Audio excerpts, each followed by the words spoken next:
안녕하십니까. 초짜뉴스 초짜앵커 이혜진입니다. 요즘 정치권을 들썩이게 하는 선거제도 개혁 논의, 비례대표제 많이 들어보셨죠? 네, 물론 모르셔도 괜찮습니다. 저도 잘 모릅니다. 알아? 알아? 네, 잘 모른답니다. 어찌됐건 정치권에서는 축소하자 말자 말이 많은데요. 지난 8월 비례대표 축소에 반대하는 시민들이 새누리당사 앞에서 농성을 펼쳤다고 합니다.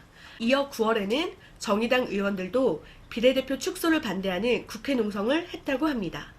대체 비례대표제가 뭐길래, 누가 뭘 했길래, 그래서 뭘 어쩌란 것인지 초짜뉴스가 한번 알아보겠습니다. 이 난리의 시작은 바로 이거라고 합니다.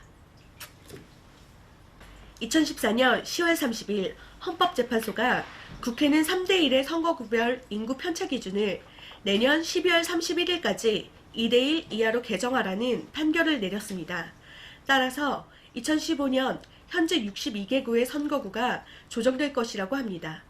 이에 국회는 2015년 3월 정치개혁특별위원회를 꾸려 선거구 조정에 관한 대대적인 논의에 들어갔는데요. 선거구를 조정하기 위해서는 비례대표와 지역구 의석 비율, 더 나아가 의원 정수까지 바꿔야 하는 아주 큰 틀에서의 변화가 필요해졌습니다. 네, 그렇다고 합니다. 저는 여전히 무슨 소린지 잘 모르겠는데요. 저 같은 초짜를 위해 좀 더 친절한 설명이 필요할 것 같습니다. 그럼 현행 선거제도는 어떤 식이고 헌법재판소의 판결은 무슨 소린지부터 알아보겠습니다. 우리가 국회의원을 선출할 때 두 표를 행사하게 되죠. 하나는 자신의 지역구에 출마한 후보 중 한 명에게 투표하고 또 한 표는 정당에 투표하게 됩니다. 쉽게 말해 인물투표 하나, 정당투표 하나입니다. 현재 300명의 국회의원 구성을 보면요. 지역구 투표로 선출된 의원이 246명, 비례대표로 선출된 의원이 54명으로 되어 있습니다. 이거 봐. 이게 문제란 말입니다. 우리 같은 초짜들이 잘 알아듣게 해줘야 하지 않나요? 정치인들끼리 말 주고받고 싸우고 난리치는 거 더 이상은 못 봐주겠습니다. 자, 그럼 다시 설명 부탁드립니다. 쉽게 예를 들자면 경북 영천시와 서울 강남구 갑 선거구 인구수를 비교해 보겠습니다. 경북 영천시 인구는 약 10만 명이고요. 서울 강남구 갑의 인구는 약 30만 명입니다. 이 두 군에서 각각 단 한 명씩의 국회의원이 선출되는 것이죠. 이 말은 한 명의 국회의원이 대표하는 인구수가 너무 다른 겁니다. 영천시 유권자의 한 표는 강남구 갑 유권자표 3배의 가치를 가지는 것입니다. 이것만이 문제가 아닙니다. 더 많은 문제가 줄줄이 산적해 있습니다. 문제가 더 있다고요? 계속해서 들어보겠습니다. 13대에서 18대까지 약 50%의 유권자표가 모두 사표가 되었습니다. 심지어 계속되는 투표율 저조로 전체 국민투표율 50%로서 현재 국회에 있는 의원들은 국민의 약 25%의 지지만으로 당선이 된 사람들입니다. 그렇다면 그 25%의 지지를 받은 국회의원들의 면모를 살펴볼까요? 과연 이 시대, 이 대한민국의 국민을 대표하는 사람들일까요? 결과는 돈 많은 중년, 서울대 출신 엘리트 남성, 전체 의원의 84.3%가 남성, 그중 지역구 의원의 92.3%는 역시 남성입니다. 네, 그렇군요. 고작 25%의 지지율이라니 놀랍습니다. 그리고 현재 국회의원의 면모들이 전체 국민을 대표한다고 보기 어려운 것 같습니다. 대안은 없나요? 쭉 이렇게 뽑아야 되나요? 아니 근데 앞서 말한 비례대표제 축소니 뭐니 그거랑은 무슨 상관인가요? 왜들 이렇게 난리인가요? 그럼 비례대표제가 무엇인지 먼저 알아보겠습니다. 비례대표제는 각 정당이 얻은 표에 비례해서 의석을 배분하는 제도입니다. 예를 들면 전체 의석이 100석일 때 A정당이 30% 득표를 얻었다면 30표를 확보하는 것입니다. 참 쉽죠? 비례대표가 대안이 되는 이유는요. 각 정당이 얻은 표에 비례해 의석을 배분하는 시스템이기 때문에 사표를 방지하고 표 가치의 평등성이 보장됩니다. 이런 비례대표제를 통해 다양한 이해를 가진 소수정당 및 새로운 정치 세력의 의회 진출이 가능하고요. 이는 곧 정당 정치를 활성화시키게 되죠.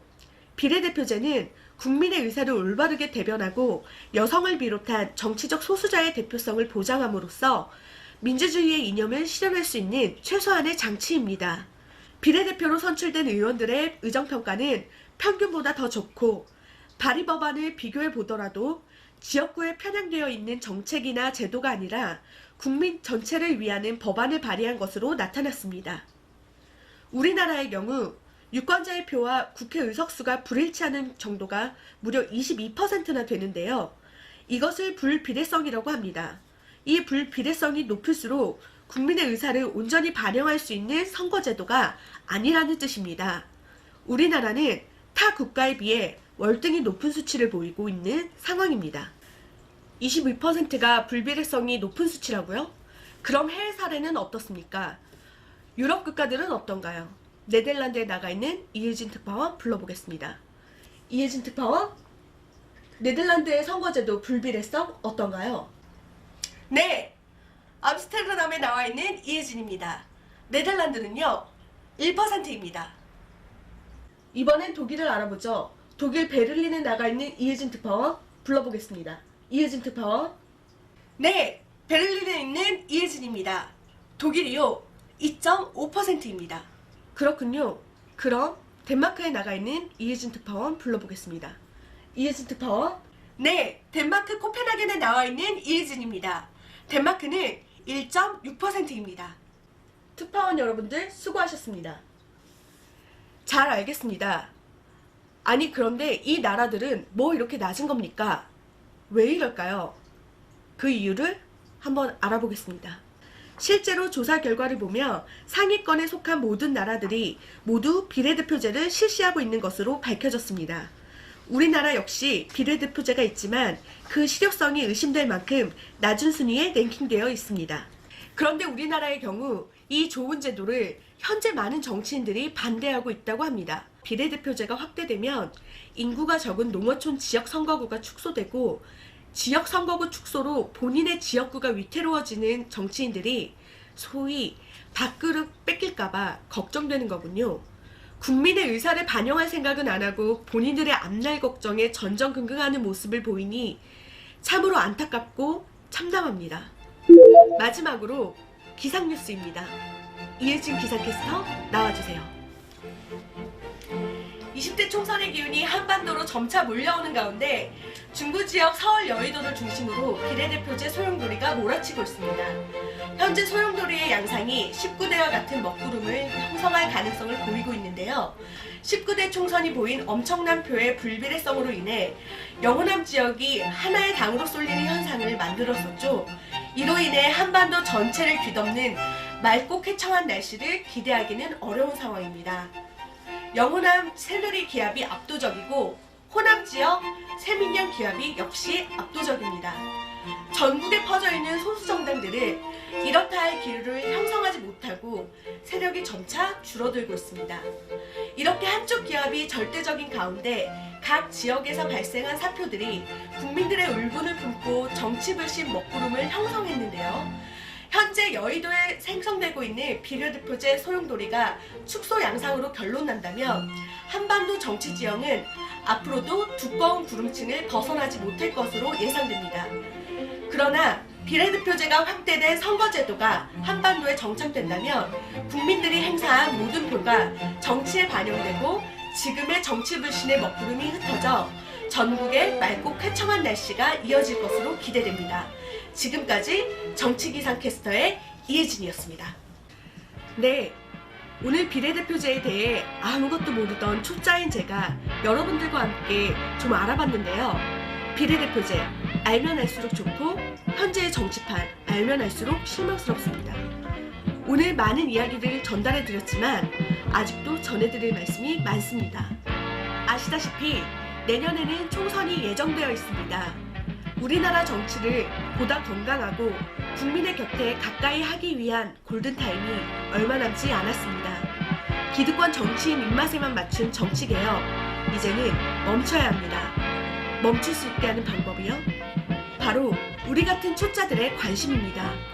더 좋은 민주주의 사회를 만드는 길, 우리 손에 달려 있습니다. 초짜 뉴스는 앞으로 계속해서 초짜들을 위한 친절하고 상냥한 정보를 들고 여러분을 찾아뵙겠습니다. 시청자 여러분, 시청해주셔서 감사합니다.